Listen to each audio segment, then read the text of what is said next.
ನಮ್ಮ ದೇಶದ ಸ್ವಾತಂತ್ರ್ಯಕ್ಕೆ 1857ರಿಂದ 1947ರವರೆಗೆ ಹಲವು ದಶಕಗಳ ಕಾಲ ಹೋರಾಡಿದ ಎಲ್ಲರನ್ನ ಈ ಸಂದರ್ಭದಲ್ಲಿ ನಾವು ನೆನಪಿಸಿಕೊಳ್ಳಲೇಬೇಕು. ಸ್ವಾತಂತ್ರ್ಯ ಎಂದರೆ ಪ್ರತಿಯೊಬ್ಬ ವ್ಯಕ್ತಿಗೆ ಭಾರತದಲ್ಲಿ ಎಲ್ಲಾ ರೀತಿಯ ಮೂಲಭೂತ ಹಕ್ಕು ಇದೆ, ಎಲ್ಲಾ ರೀತಿಯ ಸ್ವಾತಂತ್ರ್ಯ ಇದೆ. ಈ ಮಾತನ್ನ ಪೋಷಕರು, ಶಿಕ್ಷಕರು ಎಲ್ಲಾ ಮಕ್ಕಳಿಗೆ ಹೇಳಿಕೊಟ್ಟು ಅರ್ಥ ಮಾಡಿಸಬೇಕು ಅಂತ ತಹಶೀಲ್ದಾರ್ ಗೌಸಿಯಾ ಬೇಗಂ ಹೇಳಿದ್ದಾರೆ.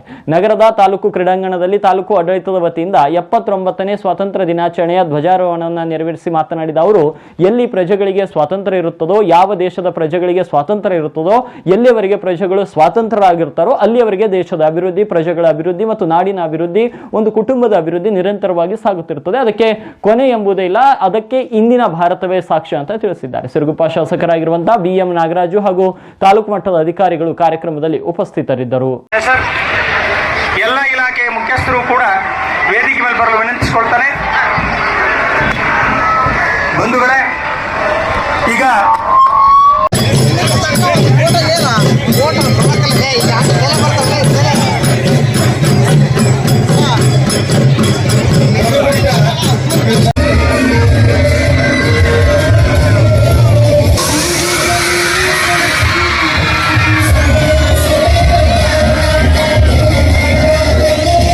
ನಮ್ಮ ದೇಶದ ಸುರಕ್ಷತೆ, ಭದ್ರತೆ, ಪ್ರಗತಿ ಮತ್ತು ಸಮೃದ್ಧಿಗಾಗಿ ನಾವೆಲ್ಲರೂ ಶ್ರಮಿಸೋಣ ಅಂತ ಹೇಳಿ ನಾನು ತಮ್ಮೆಲ್ಲರಲ್ಲಿ ಮತ್ತು ಮಾನವ ಸಭ್ಯತೆಯ ಹಕ್ಕಿಗಾಗಿ ನಡೆದ ಹೋರಾಟದಲ್ಲಿ ಈ ಕಷ್ಟದ ಹಾದಿಯಲ್ಲಿ ನಂಬುತ್ತೇವೆ. ನಮ್ಮ ಹೋರಾಟ ಅವಿರತವಾಗಿ ಹೋರಾಡಿದ ರಾಷ್ಟ್ರಪಿತ ಮಹಾತ್ಮ ಗಾಂಧೀಜಿ ಅವರು, ಡಾಕ್ಟರ್ ಭೀಮರಾವ್ ಅಂಬೇಡ್ಕರ್ ನಮ್ಮ ದೇಶದ ಸುರಕ್ಷತೆ, ಭದ್ರತೆ, ಪ್ರಗತಿ ಮತ್ತು ಸಮೃದ್ಧಿಗಾಗಿ ನಾವೆಲ್ಲರೂ ಶ್ರಮಿಸೋಣ ಅಂತ ಹೇಳಿ ನಾನು ತಮ್ಮೆಲ್ಲ ಪಿ